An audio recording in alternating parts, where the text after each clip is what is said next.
काही अशा skin care tips ज्या तुम्हाला ग्लोईंग, तुकतुकीत, क्लिअर, तुम्हाला हवी तशी त्वचा मिळवून देतील. आय विश की या सगळ्या टिप्स जर मला थोड्या आधी माहिती झाल्या असत्या ना, खूप बरं झालं असतं. पण ठीक आहे, इतकाही उशीर झाला नाहीये आणि तुम्ही सुद्धा उशीर करू नका, कारण या टिप्समुळे तुमचा भरपूर फायदा होणार आहे.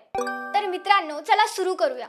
सगळ्यात पहिली गोष्ट जी मला वाटते मला खूप आधी माहिती असायला हवी होती ती म्हणजे सकाळचं कोवळं ऊन सोडलं तर इतर पूर्ण सनलाईट जो असतो तो आपल्या स्किनसाठी शत्रूप्रमाणे असतो. सनलाईट हा आपल्या त्वचेसाठी हार्मफुल असतो, म्हणून जितकं आपल्या त्वचेला सन एक्सपोजर पासून वाचवता येईल ना तितकं आपण वाचवलं पाहिजे. बघा, तुम्ही कधी नोटीस केलंय, आपण ज्यावेळी शाळेत होतो, लहान होतो, तेव्हा आपल्या हातांवर असेल, आपल्या चेहऱ्यावर असेल, खूप जास्त टॅन असायचा. किंवा अशी एखादी व्यक्ती, अशी एखादी मुलगी आपण आपल्या शाळेतली बघतो जी तेव्हा तर तिचा कलर एवढा बरा नव्हता, पण आता तिचा कलर उजळलेला असतो, लाईट झालेला असतो. मग असं कसं होतं? असं यामुळे होतं कारण ज्यावेळी आपण शाळेत असतो आपण आपल्या त्वचेची अजिबात काळजी घेत नाही आणि सगळ्यात महत्त्वाचं म्हणजे आपल्या बाहेरच्या ॲक्टिव्हिटीज जास्त असतात. आपण भरपूर बाहेर जातो, बाहेर खेळतो, मस्ती करतो, बाहेर आपले भरपूर क्लासेस असतात, म्हणून आपली स्किन सनच्या कॉन्टॅक्टमध्ये जास्त येते. आणि त्यावेळी आपल्याला सनस्क्रीन सारखी गोष्ट माहिती सुद्धा नव्हती. बरेच जण माझ्याप्रमाणे या गोष्टीला रिलेट सुद्धा करू शकतात. पण मग आता तुम्ही म्हणाल की मग आपण बाहेरच नाही जायचं का? बाहेर तर जावंच लागतं. हो, बाहेर जावंच लागतं आणि बाहेर गेलंच पाहिजे. पण बाहेर जाताना आपण आपल्या त्वचेची काळजी घेतली पाहिजे. बाहेर जाण्याआधी सनस्क्रीन अप्लाय करा, स्कार्फ घ्या, सनकोट वेअर करा, फुल स्लीव्सचे कपडे घाला. सन एक्सपोजर पासून तुमच्या स्किनला प्रोटेक्ट करा. दुसरी टिप, स्किन केअर सुरू करणं. आता बऱ्याच जणांना स्किन केअर ऐकून टेन्शन येतं की स्किन केअर कशी करायची, कारण सध्या आपल्याला या रिलेटेड बऱ्याचशा गोष्टी ऐकायला येतात. आपण बरेचसे व्हिडिओ सुद्धा बघतोय, कुणी सांगतंय हे लावा, कुणी सांगतंय ते लावा, कुणी सांगतंय हे लावलं पाहिजे, आणि त्यामुळे आपण खूप कन्फ्यूज झालेलो असतो. चला, तुमचं हे कन्फ्युजन आज मी दूर करते. मला सांगा, स्किन केअर म्हणजे काय? तर आपल्या त्वचेची काळजी घेणं, आणि आपल्या त्वचेची काळजी घेण्यासाठी सगळ्यात जास्त महत्त्वाचं काय आहे? सगळ्यात पहिली गोष्ट काय आहे? आपल्या त्वचेला वॉश करणं, स्वच्छ करणं, क्लीन करणं. आणि त्यासाठी आपल्याला एक कोणताही चांगला माइल्ड असा फेस वॉश किंवा क्लिन्झर घ्यायचा आहे. तर पहिली गोष्ट येते फेस वॉश. दुसरी गोष्ट येते नरिशमेंट, आपल्या त्वचेला नरिशमेंट पुरवणं. त्यासाठी आपल्याला गरजेचं असतं मॉइश्चरायझर. आणि तिसऱ्या गोष्टीमध्ये येतं प्रोटेक्शन. त्यासाठी आपल्याला सनस्क्रीन यूज करायची असते. तर सुरुवातीला आपल्याला फक्त या 3 गोष्टी महत्त्वाच्या असतात स्किन केअर सुरू करण्यासाठी. आणि मग आपण आपल्या सोयीनुसार बाकीच्या गोष्टी आपल्याला वाटल्या तर आपण ॲड करू शकतो, कारण त्या गोष्टी ट्रीटमेंटमध्ये येतात. पण सगळ्यात आधी आपल्याला प्रोटेक्शनकडे लक्ष द्यायचं आहे. आपल्याला बेसिक स्किन केअर रुटीनसाठी फक्त या 3च गोष्टींची गरज असते. मग फेस वॉश कोणता यूज करायचा? बघा, तुमचा जो फेस वॉश आहे तो अगदी माइल्ड असला पाहिजे. मी कोणता फेस वॉश यूज करते? तर मी बायोक्यूलचा एव्हरग्लो रेडियन्स फेस वॉश यूज करते. बायोक्यूल एव्हरग्लो रेडियन्स फेस वॉश हा फेस वॉश आपल्या डेड स्किन सेल्सला एक्सपोलिएट करून हळूहळू नाहीसा करतो. मेलॅनिन प्रोडक्शनला लिमिट करून हायपर पिगमेंटेशन आणि डार्क स्पॉट्स नाहीसे करतो.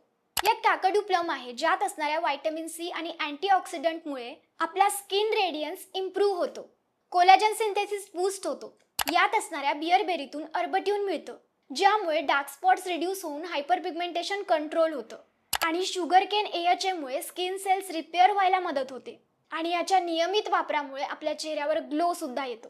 तर मग आता आपण बघूया याला वापरायचं कसं. तर बघा, तुम्ही याला सकाळीही लावू शकता आणि रात्रीही लावू शकता. ओल्या फेसवर याला लावल्यानंतर तुम्हाला सर्क्युलर मोशनमध्ये 50 ते 60 सेकंदपर्यंत मसाज करायचा आणि त्यानंतर चेहरा धुवून टाकायचा. याचा स्मेल फ्रुटी ऑरेंजेस सारखा येतो आणि लावल्यानंतर स्मूथ आणि हायड्रेटेड फील होतं. याचं टेक्स्चरही अगदी स्मूथ आहे. आणि मित्रांनो, इथे मला अजून एक सांगायचं आहे, जर तुमची ॲक्ने प्रोन स्किन असेल आणि तुम्हाला ॲक्नेचा प्रॉब्लेम असेल ना, तर तुम्ही हाच बायोक्यूलचा snow more anti acne face wash वापरू शकता, जो मी रिसेंटलीच घेतलाय जेव्हा मला ॲक्ने झाले होते. मी तुम्हाला दाखवते. यामध्ये सॅलिसिलिक ॲसिड, झिंक PCA, सिका अशा प्रकारच्या गोष्टी आहेत. त्याचबरोबर विलो बार्क, सेंटेलिया अझायटिका. विलो बार्कमध्ये अँटीऑक्सिडंट प्रॉपर्टीज असतात, ज्यामुळे आपले पोर्स हे क्लीन होतात. झिंक PCA जे असतं ते सिबम रिड्यूस करण्यासाठी हेल्प करतं आणि आपल्या स्किन बॅरियरला मॉइश्चराइज सुद्धा करण्याचं काम करतं. आणि सिका जे असतं ते आपल्या स्किनला प्रोटेक्ट करतं, शांत करतं.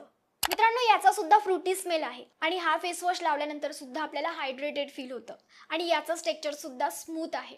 तर तुम्ही तुमच्या अनुसार या दोघांमधला कुठलाही फेस वॉश यूज करू शकता. जर तुम्हाला ॲक्नेचा प्रॉब्लेम असेल तर नो मोअर अँटी ॲक्ने जो बायोक्यूलचा फेस वॉश आहे तो तुमच्यासाठी बेस्ट आहे. आणि जो एव्हरग्लो रेडियन्स फेस वॉश आहे तो ऑल स्किन टाईपसाठी आहे. आणि हे दोघंही फेस वॉश अल्कोहोल फ्री आहेत, सिलिकॉन फ्री आहेत, सल्फेट पॅराबेन फ्री आहेत. तुम्हाला जर हे घ्यायचे असतील तर लिंक डिस्क्रिप्शनमध्ये दिली आहे. आता बोलूया मॉइश्चरायझरकडे. बघा, मॉइश्चरायझर हे आपल्या स्किनसाठी उत्तम असतं. ते आपल्या स्किन बॅरियरला रिपेअर करतं. म्हणून मॉइश्चरायझर ही स्टेप आपल्या स्किन केअरमध्ये असलीच पाहिजे.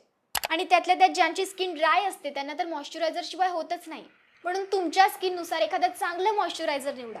जसं की मी यूज करते सेटाफिलचं मॉइश्चरायझर. सेटाफिल बेस्ट आहे. जर तुमची स्किन सेन्सिटिव्ह असेल आणि कंटिन्यू ड्राय पडत असेल ना तर मग तर हे तुमच्यासाठी अगदी बेस्ट आहे.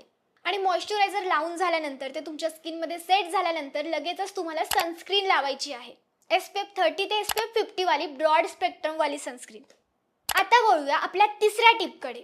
जर तुमच्या फॉरहेडवर हलके हलके बम्प्स असतील ना तर याचं कारण हेही असू शकतं की तुम्ही तुमच्या केसांची व्यवस्थित काळजी नाही घेत आहात आणि तुमच्या केसांमध्ये डॅन्ड्रफ झाला असेल. म्हणून तुमच्या स्काल्पची काळजी घ्या, तुमच्या केसांची सुद्धा काळजी घ्या. डॅन्ड्रफ फ्री शॅम्पू यूज करा. चौथी टिप, वर्कआउट. आपण रोज वर्कआउट केलं पाहिजे. थोडं तरी आपल्या शरीरातून घाम बाहेर निघाला पाहिजे. बघा, ज्यावेळी स्वेट बाहेर येतो ना त्यातून बरेचसे टॉक्सिन्स आपल्या शरीरातून बाहेर पडतात आणि आपलं ब्लड सर्क्युलेशन प्रॉपर होतं. यामुळे आपल्या स्किन सोबत आपल्या हेल्थला सुद्धा बराच फायदा मिळतो. पुढची टिप, तुमच्या जेवणाच्या पदार्थांमध्ये थोडा बदल करा.